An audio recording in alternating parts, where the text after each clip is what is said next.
There is a massive difference between having a bad day and being spiritually hijacked. If you are doing all the right things, the meditation, the journaling, the prayers, and you still feel a darkness, a rage, or an exhaustion you simply cannot shake, I have a controversial question for you. Are you fighting your own shadow? Or are you feeding a parasite? Stay tuned because today we are stopping the spiritual gaslighting. We are going to learn exactly how to tell the difference between your emotions and an entity attachment.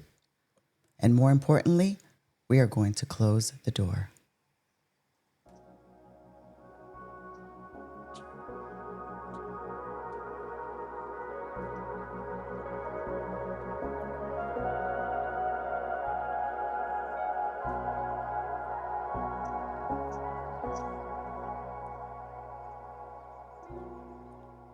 Welcome back to Awaken Your Authentic Self, the sacred space for soul-led seekers ready to rise into their fullest expression. I'm your host, Jessica Rooks. If you've been feeling drained, stuck, or like you are losing a battle in your own mind, this episode is going to connect the dots you've been missing. We aren't just talking about bad vibes today. We are talking about clearing the interference between you and your soul. My guest today is Herman Petrick, an internationally renowned energy healer who has spent over a decade mastering the art of spiritual clearing. He specializes in things many in the love light community fear to look at: closing dark portals, removing negative entities, and clearing the invisible clutter that causes chronic exhaustion and anxiety. He is here to help us reset our systems so that we can finally hear our own inner voice again. Herman, welcome to the show. Thank you, Jessica. I appreciate you having me on your podcast. Absolutely. It was a pleasure to have you say yes. Herman, I want to start with something that you've identified as a major crisis right now, and that's sleep. So many of us are waking up feeling like we've been fighting a war all night, beyond just the physical exhaustion. What is happening to us spiritually when our sleep is hijacked? Are these energies specifically targeting our dream state to cut us off from our power? So, yes and no. Let's talk about sleep to begin with. Sleep is very important for us as it's recharging our batteries as we sleep. Now, in most cases, people are spiritually attacked while they sleep because it's an easy target while you're sleeping. But more importantly, if you're not getting enough sleep, your energy levels are lower during the day. And so when your energy is really low during the day, it's much easier for these energetic parasites to attach themselves to you as your energy is worn down. So, so yes, while you're dreaming, they can hijack your dreams. But in most cases, they're just trying to disrupt your peace so that you can't recharge as you need to recharge. To really put it in perspective, let's talk about energy. What is it, and how it all works? So everything is energy. Everything around us is energy. We ourselves have our own energy. We can call it. There's several different names for it. We can call it our soul, our higher self, our chi, our prana, whatever we want to call it. We have our own energy, and it's more than just our physical body. Now, everything around us is energy as well, but we can't always see it. And there's what I call energetic parasites. Now, there's several names for them, and different religions have different names. But these, I just call them parasites because to me, that's what they are. And we don't need to give them any more acknowledgement by going into the specifics of what their source is and who they are. But these parasites, what they do is they attach to us to really feed on us like a parasite would, but what they really feed on is fear and anxiety. And the sad part about that is that they are part of the problem that causes the fear and anxiety, because when they attach to us, they slowly manipulate our thoughts and our emotions. And And it doesn't just happen at nighttime, it happens throughout the day. And so the best thing we can do is really try to take stock of who we are and try to connect to who we are by just sitting in silence. But the problem is if our thoughts and our emotions are being hijacked by these entities or these parasites, who's really driving our ship, so to speak? So, because most people are guided by their thoughts Right. and their emotions, and if our thoughts and emotions are being manipulated, we're not really driving our ship, so to speak. So it's really important to kind of pay attention to your thoughts and to your emotions and realize that they may not be your own. What is the source of this thought or what is the source of this emotion? And a lot of times we have just a repetitive thought just going over and over and over. And that in itself will cause some of the sleeping issues. So here's how it works. You lay down to go to sleep, you're really tired, you had a long day, but you have this anxiety in your head of this thought just on repeat and repeat. And it's usually something fairly negative, like, what you didn't do or what you should have done or feeling bad about something. And that's those energetic parasites just keeping that thought on a loop over and over. And then all of a sudden, it takes you several hours to get to sleep. And then when you get to sleep, you don't really have quality sleep. You might have bad dreams or whatever. But the point is these parasites are really manipulating who we are. And sometimes it's really hard to detect unless you look for the signs. And the signs are all around us if we really pay attention to our environment and our thoughts and our emotions. And some of the signs would be negative self-talk. I always ask people this question: would you talk to your best friend the way you talk to yourself? And the answer is probably no, No, because right. they wouldn't be your best friend anymore. So why would we take it upon ourselves to talk so negatively to ourselves? It's not us with those thoughts that are those emotions that are causing us to talk poorly to ourselves. So that's number one. Number two is sometimes you can feel physical issues in your body. It starts with a dull headache or a repetitive headache, or um, other little elements or little twitches in your body that just don't seem to stop. And then the next thing is, your sleep is a big telltale sign. If you're able to go to sleep and have a good quality sleep, that's great. But a lot of times we're tormented while we're sleeping, and we're tormented in we're not really getting the deep sleep that we need to recharge. But more importantly, anytime that you're having a nightmare or sleep paralysis for that matter, that's literally a spiritual attack that's happening to a lot of people on a nightly basis.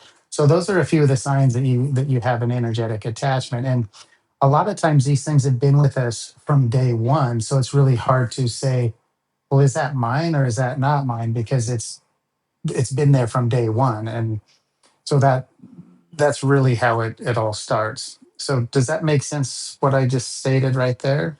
Or any questions Yes. on that? Yeah and no, and that's terrifying. I mean, Uh, once upon a time, I had sleep paralysis. I used to have the craziest nightmares, and it was not for nothing. It was in a horrible part of my life. It's not something I've had to deal with for a very long time. But just thinking that that was a parasite, versus, just having a bad night's sleep. Now, what keeps me up is yeah, the thought of when I need to write something down and I'm just too tired to get up and write it down. yeah. And and I want you to keep in mind too, if you do suffer from, say, a bad dream or a sleep paralysis, it's not always the parasite connecting with you or attaching to you. It could be the environment. And a lot of times when you travel, for an example, you go to a hotel or an Airbnb or whatever it is, wherever it is you're staying, if you think about how many people go through that hotel Mm-hmm. room, and and think of these parasites as parasites like fleas. Let's say you have a cat or a dog, and the cat goes into your hotel room and has fleas. It's going to leave fleas behind for the next person. Mm-hmm. So this is how these parasites work. So when we go to a hotel, a lot of times we don't have that good of a night's sleep because we're being attacked and we don't even realize it. Sometimes we do realize it and we can feel it, but a lot of times we don't realize it. And then in other instances, when we do leave the hotel, we might be taking a few of those fleas with us, so to speak, Exactly. and then, and they don't always just manifest themselves instantly. Sometimes it takes months or years to really slowly start to build, and it's never just one. There's never just one flea on your cat. Right. They'll lay an egg, and next thing you know, you have hundreds of those things. And so it's important, when you're working on your own energy, that you work on the energy of your environment as well, because they go hand in hand. That's why every time I travel, and all my listeners know that I'm traveling, I carry sage and palo santo with me. I'm clearing space Nice. like I was moving into an apartment for the first time, and it's all over me. And we just got out the airport, so it's all over him. And my partner. We're just cleansing ourselves and just getting everything off of us, because the only thing that keeps me up. You said you've been to Thailand before. These beds are hard. They do not believe in a soft mattress.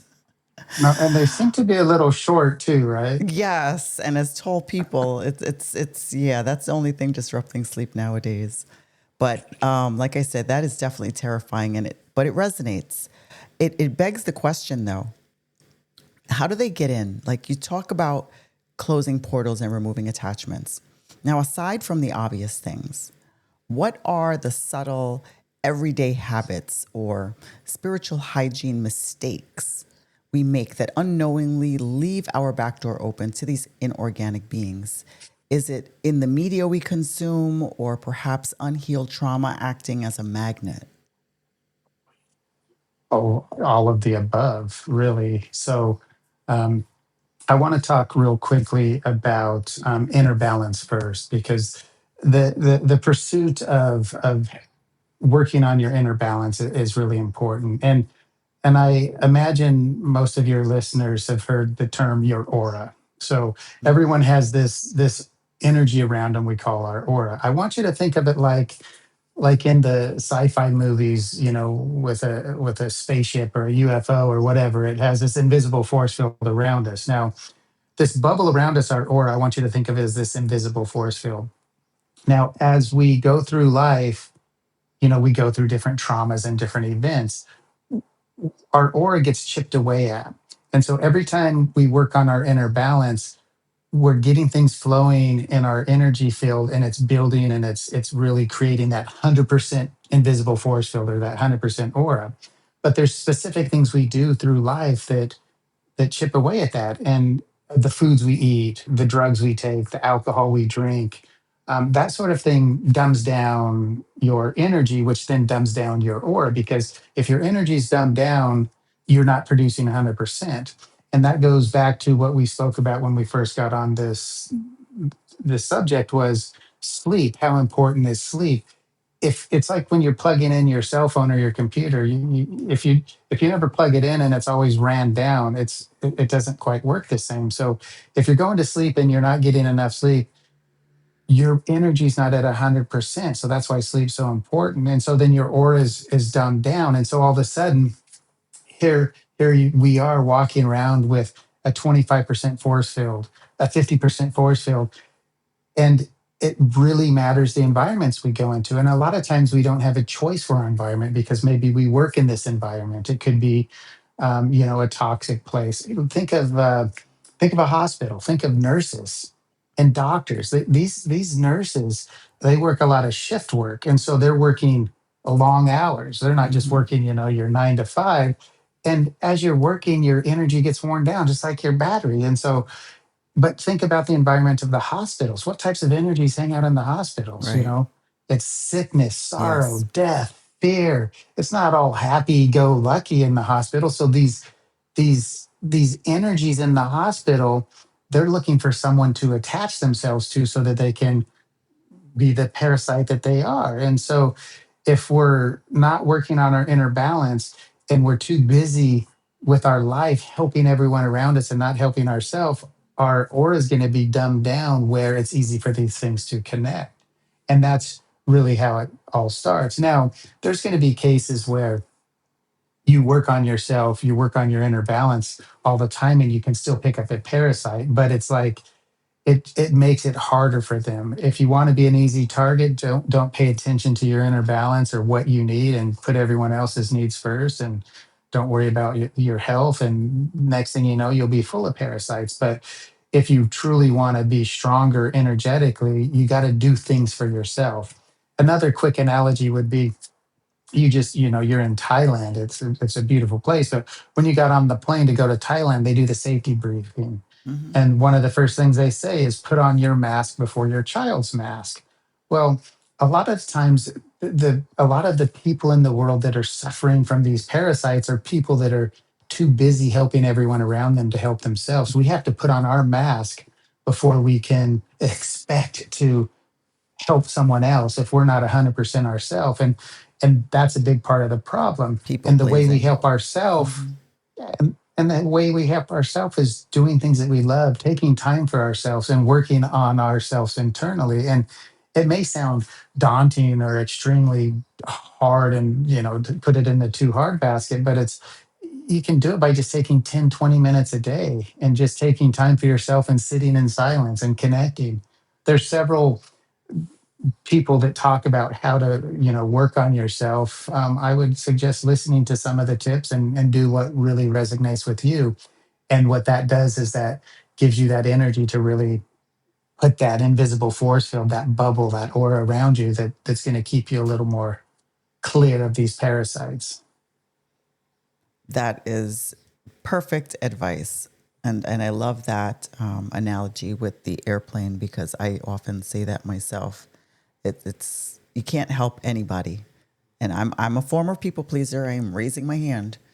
You cannot effectively help others unless you help yourself first. You just can't.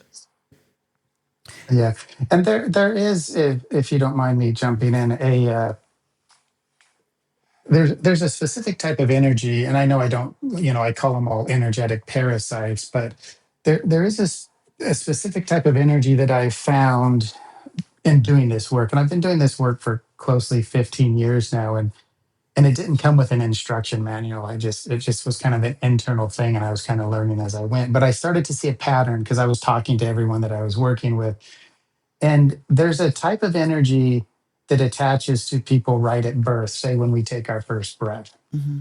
But it only attaches to specific types of people. So it's not attaching to everyone. It's specifically these type of people. And in most cases it's females, but it's not always. But this energy attaches to people that are here to be the healers of the world, the humanitarians, the people that are always the givers. If you think about it, if in simple terms, there's two types of people. There's a giver and there's a taker. Mm-hmm. Well, the givers of the world, they are immediately attacked as soon as they take their first breath. And this energy, I call it a fallen angel energy. And what it does is it attaches at birth for two different reasons. The first reason, by doing so, it can really remain hidden. Not very many people know what it is or even know that it exists. It's very subtle, so it can just fly right under the radar. But the main reason that it attaches at birth is to try to keep you disconnected from who you are. I believe that. And a lot of people overcome this, like, say yourself, you're doing your podcast and you're trying to reach people, from a holistic standpoint. But what it does, how it keeps you disconnected, it's a very slow process. And it typically starts to manifest itself around early adolescence. And how it works is it's just constantly wearing you down energetically. So it's like you have this internal battle happening with this energy.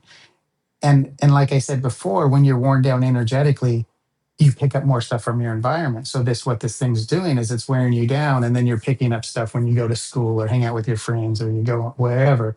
You start picking up these energetic parasites, and they slowly start manipulating your thoughts and your emotions. Well, here you are, early adolescence, your thoughts and your emotions, that you think that those are your own. And so you're starting to be guided, and you're guided down the wrong path.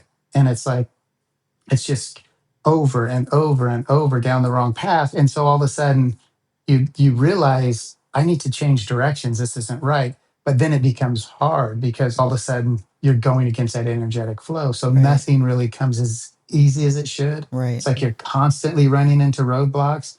In fact, a lot of times when you feel like you're right on that edge or that cusp of having a breakthrough, that's when things implode on themselves by creating, different chaos in your life to keep you distracted from who you are. And that's the MO of this energy that attaches at birth. So it's really the root cause that creates all these other parasites to attach, and then they're feeding on the fears and anxieties of your life.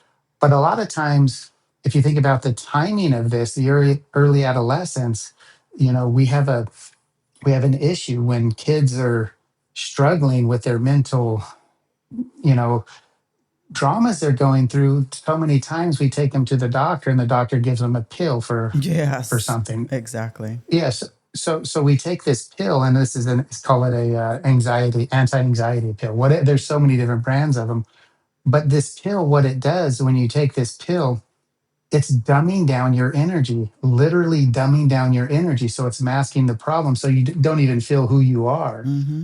And by dumbing you down, guess what?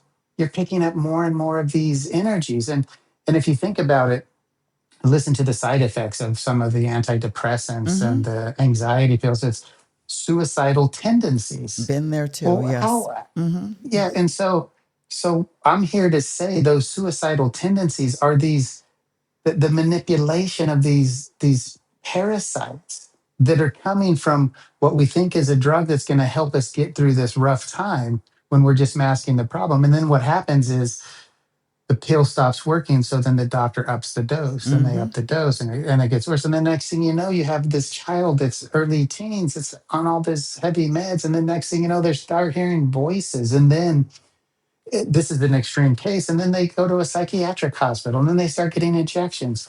I'm here to say that probably 98% of the people in our psychiatric hospitals are the healers of the world, and they've been placed there because they've been misdiagnosed from early adolescence.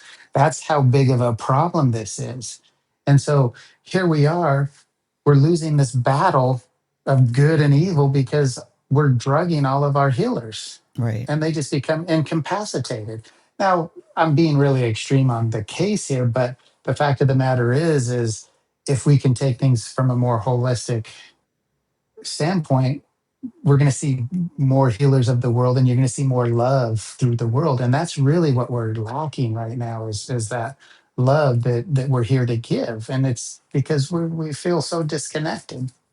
And and I'm here to say my journey in this life, when I discovered doing this work, I realized immediately my purpose is to help people connect to their true self. And the way I do that is by clearing the energies from them and their space, and then doing some healing for them, by rebalancing things and removing some stuck emotions and stuck traumas and cutting connections and all of this. So to me, that's really how the root of the issue a lot of times comes from this energy right at birth that targets us specifically for who we are. That makes perfect sense. It really does.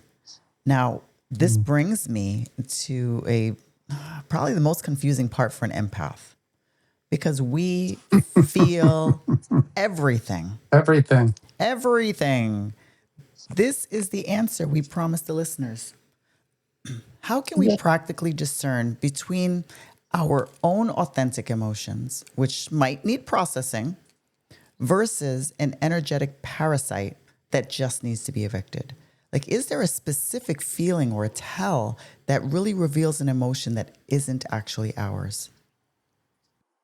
Well, it goes back to what I was saying about if we pay attention to our thoughts and our emotions and try to discern them. But it's hard, like you're saying, is how do you tell? And empaths especially. I do a lot of work with empaths, and people come to me and they say, I'm cursed, I'm an empath. And I kind of want to rewind on, empaths feeling like they wish they didn't have this. Well, being an empath is a gift, Mm-hmm. and but the problem is we're not quite sure how to use that gift, because it's frustrating because we can't go in a crowd of people without feeling overwhelmed or feeling the hurt or the sorrow this person's going through. But the gift, it's like your spidey sense, this empathic ability, is it's really about you being able to recognize the person you're connecting with, that they're really struggling and that they need help. You can feel what they're going through. So it's, you give them a hug and you say, hey,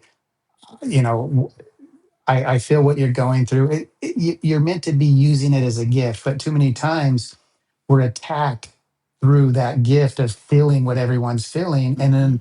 then our emotions get hijacked, and we just want to be a recluse and not go in crowds of people or meet with people because we feel like we're getting drained by these people because we can feel everything that they're going on. So, as an empath, what we need to do is we need to again work on our inner balance, but really take time for ourselves. I would say if you can take 10 minutes and just sit in silence, focus on your breath, and when you sit down to do this, set your intent to really connect to who you are and to be able to discern what is mine and what is not mine. And all we have to do is set our intention around that, and eventually by doing it more and more and more, we'll start to have a better understanding of, what is mine and what isn't mine. And to answer your question about what are some telltale signs, it's everyone's a little bit different. I can tell you my tell signs on something is, and it took me years to discover this, and it wasn't until I really started to pay attention when I was sitting in silence to my body.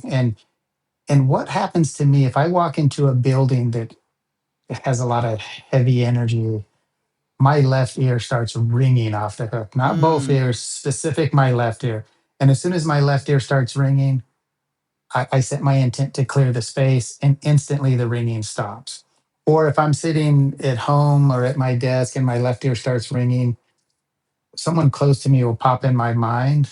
Mm-hmm. I'll clear their energy, the ringing stops. So for me, the left ear ringing is like a little spidey sense telling me there's an energetic parasite that's trying to attach to me or someone that I love or is in my space.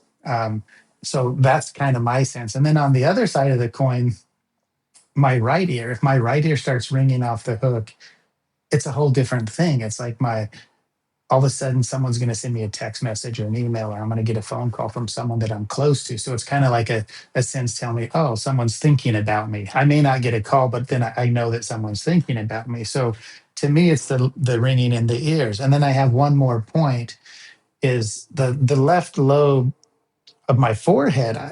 If I'm being specifically attacked, and I don't mean just by like an energetic parasite, I mean by like there's a lot of darkness around that Mm-hmm. a lot of people don't talk about, but I get attacked from time to time, call it a curse, a hex, or a spell or whatever. But if my front left lobe starts at super sharp pain, instantly I know that I'm being attacked from someone or something, and I clear my space, and that goes away. So the forehead, the ears, those are my ways of telling. Now everyone's going to be a little bit different about this, but I think the only way to really get connected is it when we're working on our inner balance. And I would recommend having your energy cleared is like it's like a head start for you, Mm-hmm. because your body's like this supercomputer, and every once in a while you have to restart your computer. You have to clear the cache, remove the cookies, get the memory restored, reset the hard drive, whatever.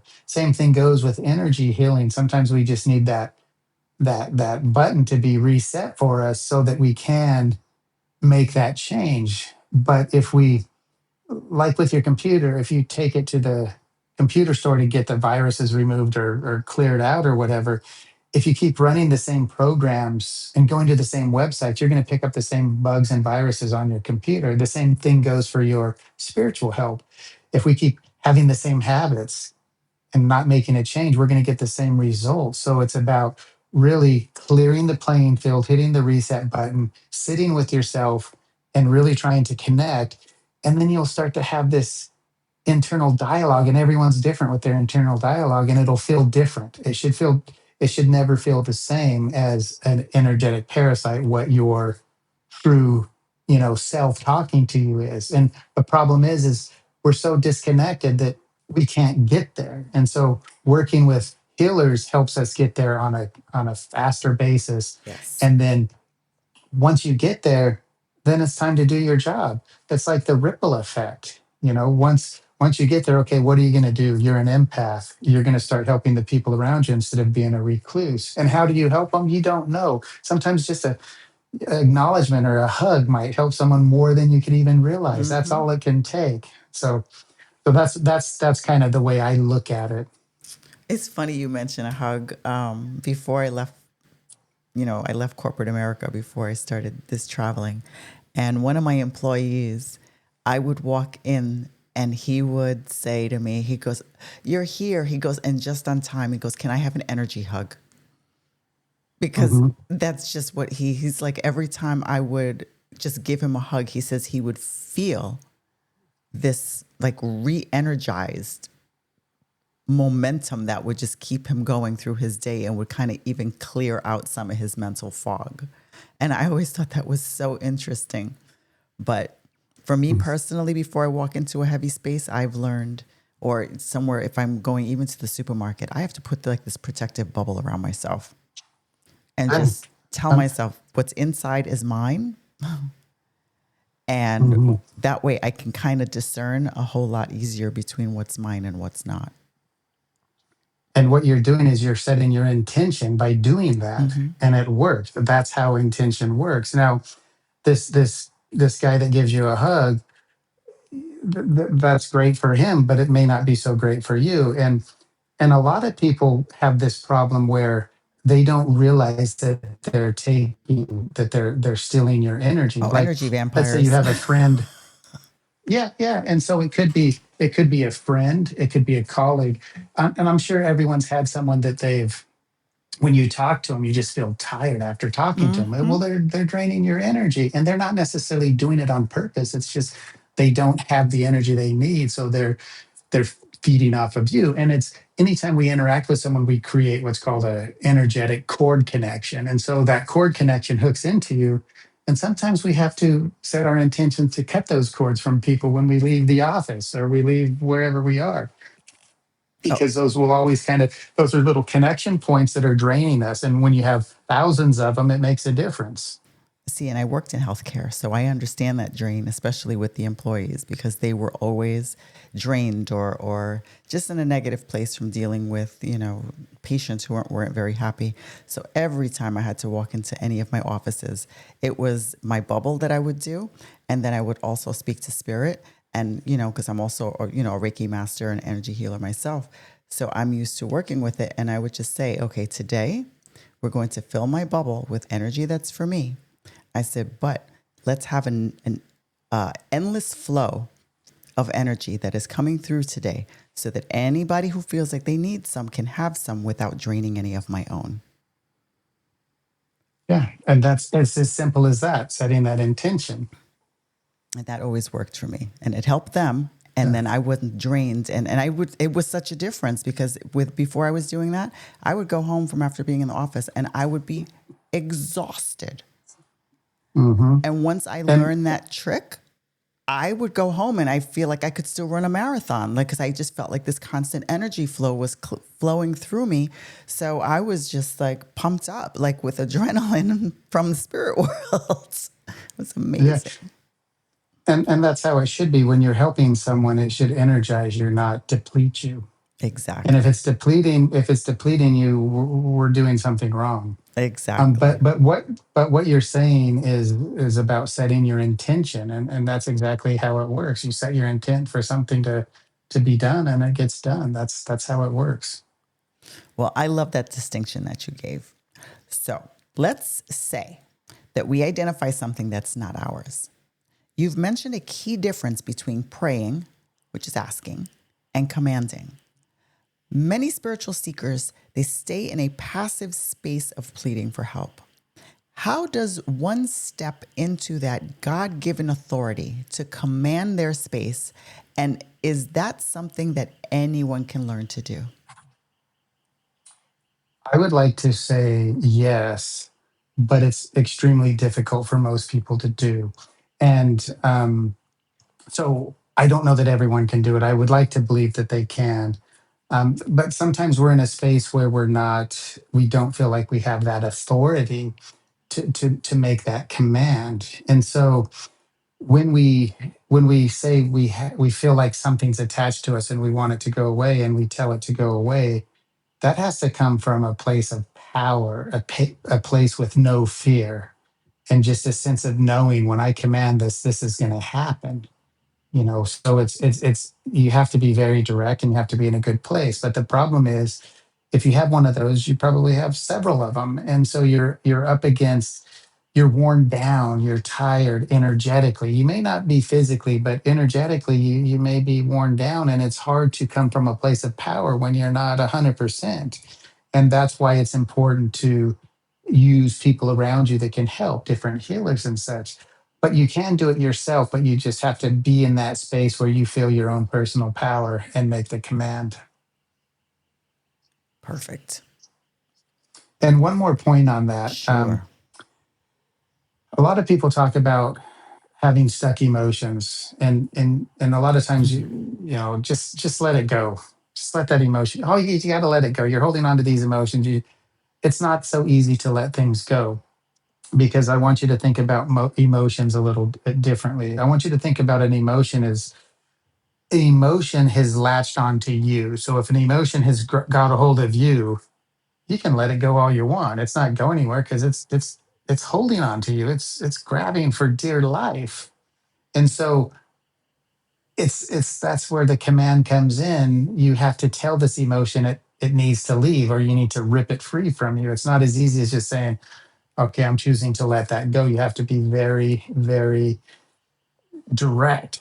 This emotion is no longer serving me. You need to leave me now. I release you. And that's kind of the attitude you need to have with emotions, same as with these entities. But a lot of people think that we're holding on to these emotions when they're holding on to us. Now, sometimes we try to hold on to emotions, just because we have, let's say we have this amazing time and we're trying to hold on to that emotion. It's impossible. Everything has to be constantly flowing, but we want to really hold on to it. We can hold on to it as a memory, but it's really hard to hold on to something that's meant to just kind of be a constant flow. So think of emotions as the waves of the ocean. They're gonna roll in and crash, break, and roll back out. If you're if you like the wave that you were on, try to catch the next one that's similar to that. You're on the right frequency, but you can't hold on to that one that already broke and is rolling back out. So it's just appreciate the emotion and then find the next one that's similar, that's in the same frequency band. Exactly. um, You have to be intentional with it. you do. The intention is a big part of it, and that's how I do all my work is based off my intent. Hmm. When I'm working on someone, it's all done through my intention. Absolutely. Well, my show, is called Awakening Your Authentic Self. You Hmm. describe your work as a reset. What is the Hmm. very first sign a client usually reports that tells you, they are back in their body? Like, what does that reunion with the self actually feel like after years of carrying baggage?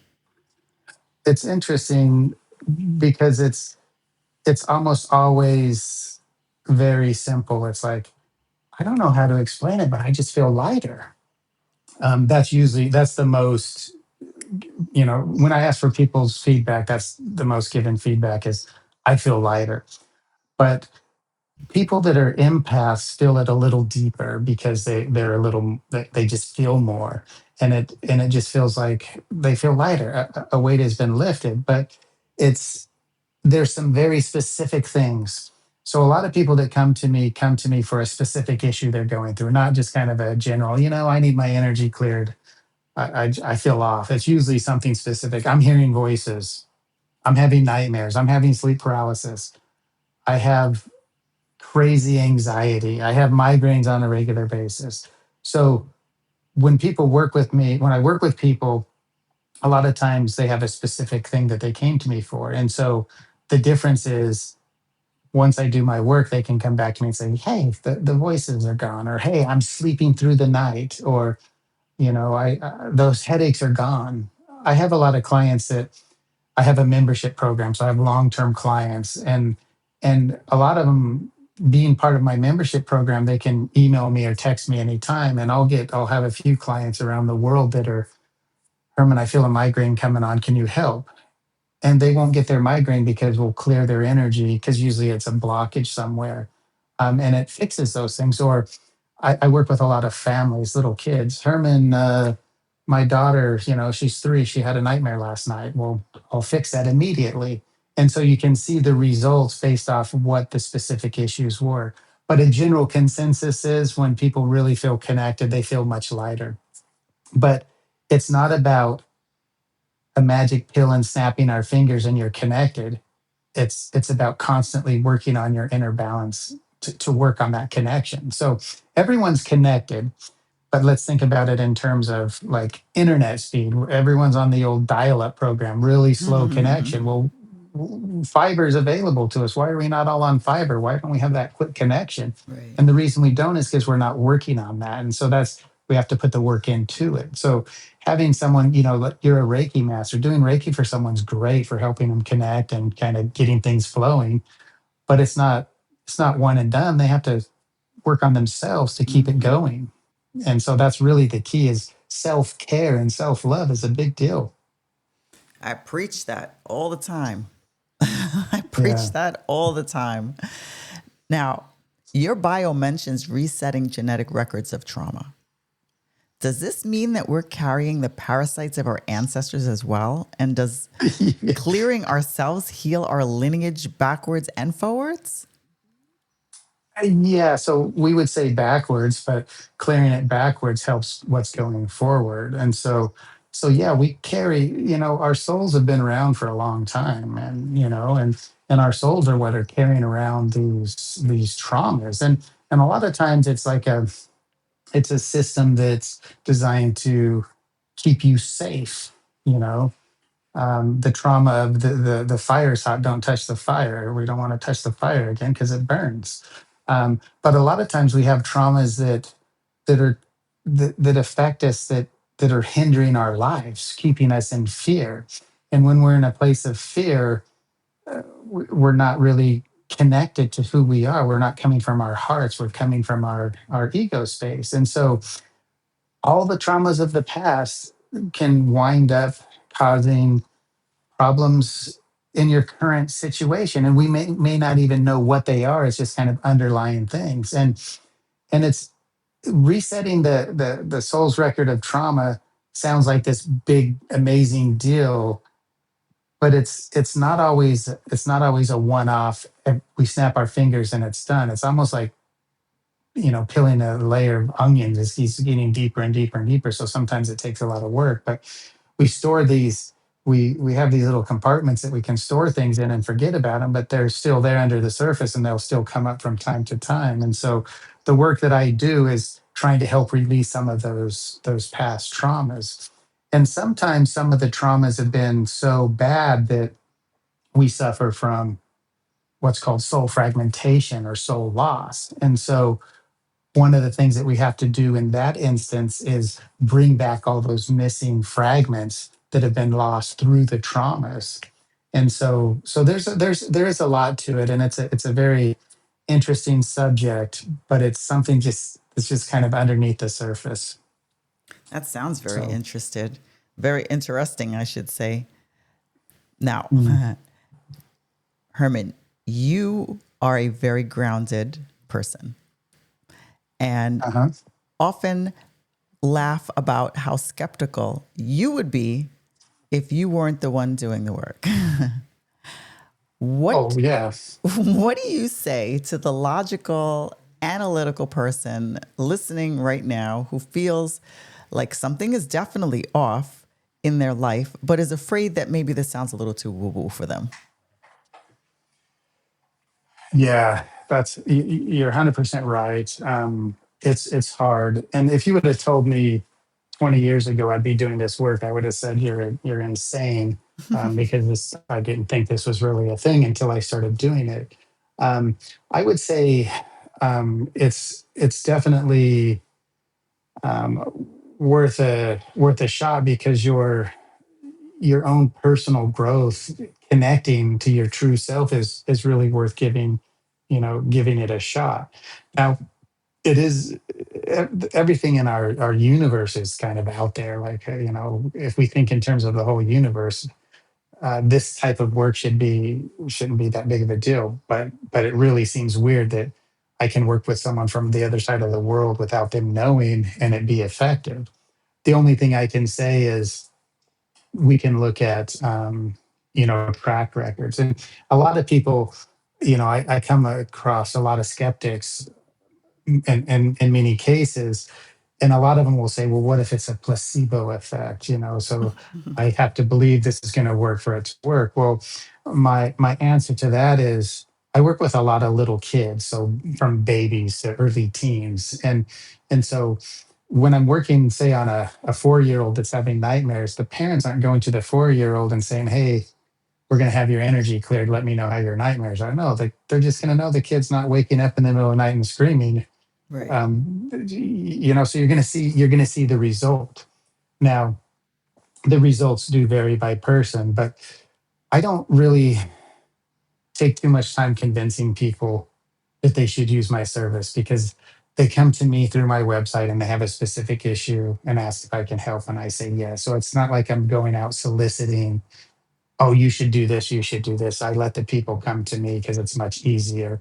But there is a lot of skepticism, and there's a lot of very negative people out there that think that what I'm doing is scamming people or the devil's work or whatever you want to Oh, I've call it. heard that. Yes. Yeah. So I'm sure you've heard a lot of it doing Reiki and Hmm. such, but so I guess I I don't try to convince people, but I usually just stand by. I've been doing it for so long, and I've helped thousands of people, and I have good results, and I do have. I mentioned my membership program. I have people that have been on my membership program for over 10 years, and it's a lot of people, and those people count on me on a regular basis, and they wouldn't stay with me for that long if it wasn't effective for them and their families. So Absolutely. Absolutely. Well, I want to go a little bit into your little origin story, if you don't mind, before I let you go. sure. Sure. I read that your journey really deepened while you were living in New Zealand. Was Hmm. there a specific moment or encounter in that house that shifted you personally from interested in spirituality to I have to do this work? Well, I had a little bit of an interest prior, but so I went into this house, and it had these really crazy energies, and to be honest, I didn't feel much of it. It was the other person that felt it, and I had this instinctive reaction to just kind of walking around the space and telling whatever was there it needed to leave that this was my space. And then when it actually worked, I found out a few weeks later, I was like, whoa, that was so easy. And so then I started, reading a few books about exorcisms and all the weird, crazy stuff of energy. And then I just had this inner sense of knowing this is what I'm meant to be doing, because it comes with such ease and there's zero fear. And a lot of times there's so much fear around these Right. things. And so to me it was like a match made in heaven. And then from there I started, I worked on a few little kids to begin with, and then it just kind of grew. Um, but it wasn't anything specific. It was just this instinct inside me that just was like, okay, this is what I need to do. And then kind of like you, when you're doing your practice, you were taking stuff home with you every time. I was having the same problem. I clear someone's energy, and the energy would come into my space. Hmm. And so it took me a few years to figure out, well, what am I doing? How do I stop this? So it progressed over the years, and it's been close to 15 years now, and it just keeps getting better and better. Yeah, as a channel, I found that sometimes they want to stick around a little bit longer, even after the session has. And I have to, I give my little bar phrase. I'm like, okay, you don't have to go home, but you can't stay here. You know? That's a good one. That's a good one. Well, Herman, thank you. You have given us a lot to think about. But more importantly, you've given us permission to take our power back. This conversation has been incredibly validating. Thank you for taking the fear out of this topic and replacing it with practical authority. I know I personally feel lighter just listening to you. Thank you. And to you, listener, thank you for journeying with us today. And I will make sure to have all of Herman's links in the show's notes. If you resonated with the symptoms that we discussed, the brain fog, the restless sleep, any mood shifts, I encourage you to visit hermanpetrick.com. Herman offers a full list of signs, a deeper dive into these symptoms that we couldn't cover today. Remember, your story is your home. Your energy is your home. You have the keys and you have the right to lock the door. Until next time, keep doing the work, keep protecting your peace, and keep awakening your authentic self.